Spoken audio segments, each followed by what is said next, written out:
que são os danos presumidos? A gente, de certa maneira, a gente já vem trabalhando esse conceito ao longo das nossas aulas. Então, o dano presumido, ele diz respeito ao fato de que, na verdade, assim, o dano normal é aquele que a gente vai precisar provar, tá? E o dano presumido é aquele que independe de prova. Por quê? Também chamado de dano in re ipsa. Por quê? Porque ele se prova pela própria força dos fatos, certo? Os fatos em si já comprovam ele, não sendo necessária a produção de outras provas que demonstrem qualquer tipo de ofensa, tá? Então, a gente tem aqui, por exemplo, um dano presumido, que é a inscrição devida em cadastros de proteção ao crédito, como, por exemplo, o SPC e Serasa.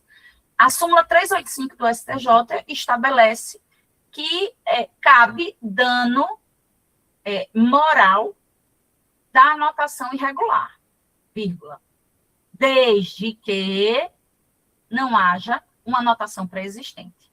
Se houver anotação pré-existente, nós cancelamos, abre aspas, cancelamos o dano moral, não vai existir o dano moral, tá? Então, assim, se a pessoa está devendo, foi inscrita devidamente no SPC e no Serasa, e depois ela foi inscrita indevidamente, não cabe dano moral, certo? Diferente, porém, é a situação quando a pessoa não deve nada e foi inscrita indevidamente. Então, o STJ, ele possui entendimento que, nesses casos, cabe dano presumido. O dano presumido, ele vai se aplicar, a regra geral, apenas ao dano moral, apenas ao dano moral. E ele já teve inúmeros posicionamentos do STJ a respeito. O primeiro caso que a gente vai trazer para vocês foi do reconhecimento de um dano moral presumido no tocante a um diploma sem reconhecimento, certo? Então, assim, a pessoa passou anos estudando numa faculdade, acreditando que sairia de lá formada, possivelmente empregada, mas com diploma. E aí, nesse caso, a pessoa ficou sem o diploma e ainda desempregada. Então, nesse caso específico, o STJ já reconheceu o dano moral presumido. Outros casos também reconhecidos pelo STJ são multa de trânsito indevida, nos slides vocês vão ver todos esses números, credibilidade desviada de médico para o plano de saúde. Como foi essa situação? Vocês sabem que os planos de saúde, eles têm uma lista de médicos credenciados, cadastrados, e antes de você fazer um plano de saúde, geralmente as pessoas procuram saber quem são os médicos que estão cadastrados. Então, elas correm atrás de saber quem são os médicos. E aí, nesse momento, elas olhavam o nome de um médico muito bom, e elas diziam, então eu vou fazer. Esse médico é muito bom, vou fazer. E as pessoas começaram a contratar esses planos de saúde. E quando ligavam para esse médico, o médico dizia, mas eu não atendo esse plano de saúde, eu não sou credenciado do plano de saúde. E as pessoas ficavam com muita raiva e, vamos dizer assim, ofendiam muito esse médico, né? E ele terminou entrando com uma ação de indenização contra o plano de saúde por ter colocado o nome dele lá e desviado a credibilidade dele para o plano de saúde. Né? Ou seja, toda a imagem, o renome, a referência, os estudos, como se ele aceitasse aquele plano de saúde, e as pessoas contratavam por conta disso. Então, houve condenação por dano moral, e nesse caso foi dano presumido, certo? A lei da imprensa, naquele tabelamento que eu havia mencionado para vocês, ela também traz hipóteses de danos morais, mas sem necessidade de provar as repercussões desse dano. Tá? Então, também são hipóteses de dano moral presumido. Nós temos ainda a jurisprudência em tese do STJ, edição número 137, com a tese número 9, que diz que o uso não autorizado da imagem de menores de idade gera dano moral in re ipsa. A gente precisa lembrar que o ordenamento jurídico brasileiro e o STJ também são muito preocupados com os vulneráveis, em especial crianças e adolescentes. Então, nesse caso específico, ninguém pode estar divulgando imagem de menores de idade, porque isso por si só vai gerar dano moral in re ipsa. Vamos lá. A edição 125 da jurisprudência em tese, ela trata, na tese 2, do dano moral coletivo.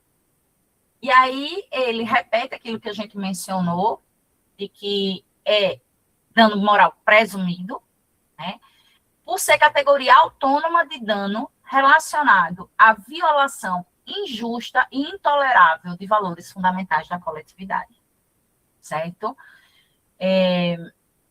Além disso, a gente vai ter aqui algumas hipóteses, trouxe aqui para vocês algumas hipóteses de dano in re ipsa, julgadas pelo STJ com o respectivo recurso especial, o número do recurso especial ao lado.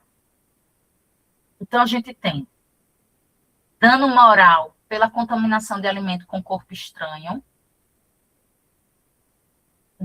uso indevido de marca, que dispensa prova de dano material e moral, indenização por violência contra a mulher no ambiente doméstico e familiar, todos esses de dano moral presumido, ou seja, você não precisa provar que você teve dano moral. Teve violência doméstica, inclusive é objeto do tema 983 do STJ, e então você prova que houve violência doméstica, por si só você tem direito à indenização, tá? Recusa do plano de saúde a autorizar tratamento médico emergencial, isso também gera dano moral presumido. Agressão à criança também gera dano moral presumido, você não precisa que um psicólogo, um psiquiatra ateste que a criança sofreu. Não, a agressão por si só, ela já prova o dano moral. Comercialização de dados pessoais em bancos de dados. Isso também causa o dano moral in re ipsa. Inclusive, se eu soubesse quem comercializa meus dados pessoais em bancos de dados, eu sinceramente, existem, gente, eu não sei vocês, mas a quantidade de ligações que eu recebo por dia é absurda. Então, assim, eu fico realmente chocada e fico sem entender. Pois bem, bora lá, para uma outra grande discussão. Aqui, eu acredito até que eu já tenha tratado com vocês isso, mas eu acho importante mencionar novamente que, no passado, o atraso, o cancelamento de voo era tido, o atraso, praticamente, né? Principalmente o cancelamento, era tido como dano moral in re ipsa, presumido.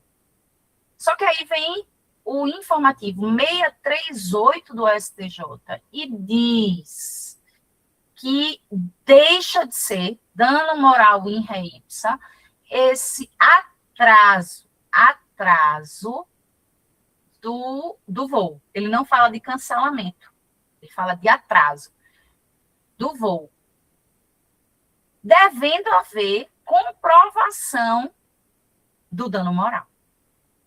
Certo? E aí, gente, como estamos? Tranquilo?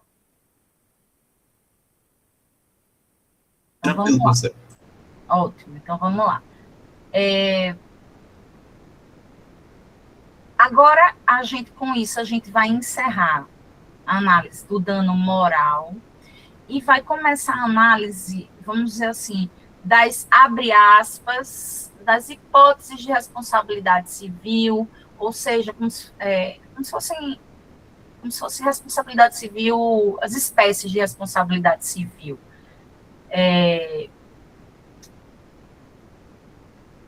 A gente já tratou boa parte da responsabilidade civil geral. A gente já passou pelos requisitos da responsabilidade civil clássica, ato ilícito, culpa, nexo causal e dano. Nós já vimos os tipos de responsabilidade civil, já estudamos tudo isso, adentramos em todas as hipóteses de responsabilidade civil objetiva. E agora, o que a gente vai fazer? A gente vai fazer uma análise mais específica das responsabilidades civis pontuais. Então, a gente vai estar examinando responsabilidade civil de bancos no âmbito do CDC, na verdade, responsabilidade civil no CDC primeiro, e de bancos, né, fazendo esse agregado. Responsabilidade civil nas relações familiares, responsabilidade civil do Estado, responsabilidade civil de alguns atos ilícitos específicos, discussões gerais de casos polêmicos, de temas polêmicos de responsabilidade civil. Então, a gente vai estar adentrando nesses âmbitos. E é nesses âmbitos que eu estava pensando da gente fazer aquele trabalho, né? Mas eu ainda não desisti. Eu recebi os nomes das pessoas e vou ver se a gente consegue fazer isso. Só que enquanto a gente faz essa definição, até em virtude dessa questão das aulas online, eu vou começar